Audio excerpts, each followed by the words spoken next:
Hello and welcome to Tensar Ground Coffee, a few minutes on ground engineering to enjoy while having your coffee. Well, here we are outside the Burj Khalifa, 828 meters or 2,700 feet tall, over 160 floors. You're getting it all in, Brian?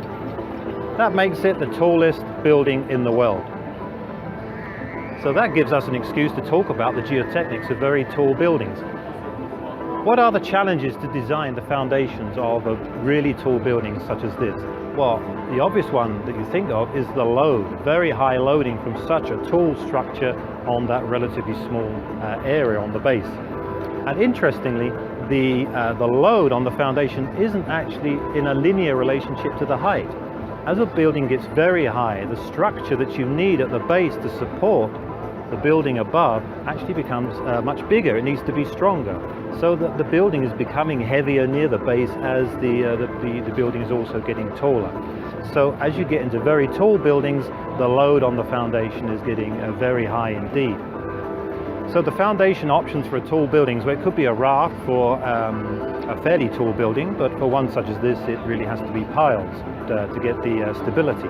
Or you could go to a piled raft where you combine the ground bearing of the raft with the bearing of the piles to support the load. And it also allows you to control the differential settlement across the foundation a little bit, depending on where you locate the piles in the case of a piled raft.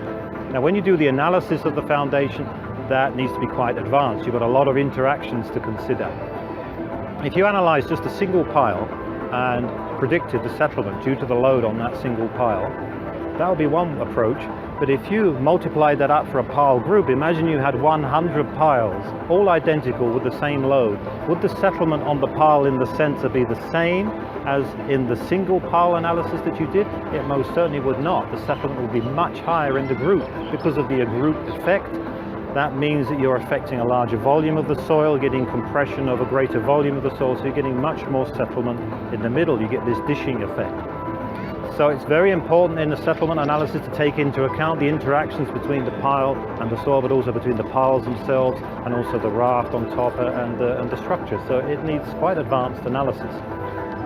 And talking of settlement, you also have the issue of differential settlement with the podium structures. You see these lower buildings around the base of the Burj Khalifa.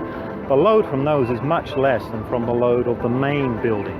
So you're going to get quite a lot of differential settlement between the two. So you need to take that into account in your foundation design and structural analysis too.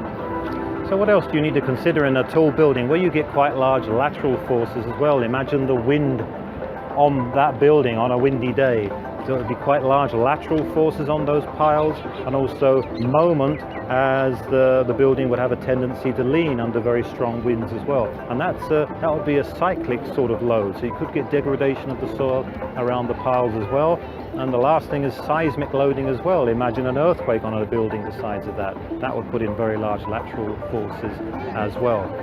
Okay, there you go. A quick overview of the geotechnics of very tall buildings from in front of the tallest building in the world. So that's all for this episode of Tensar Ground Coffee. Thanks for watching and see you next time.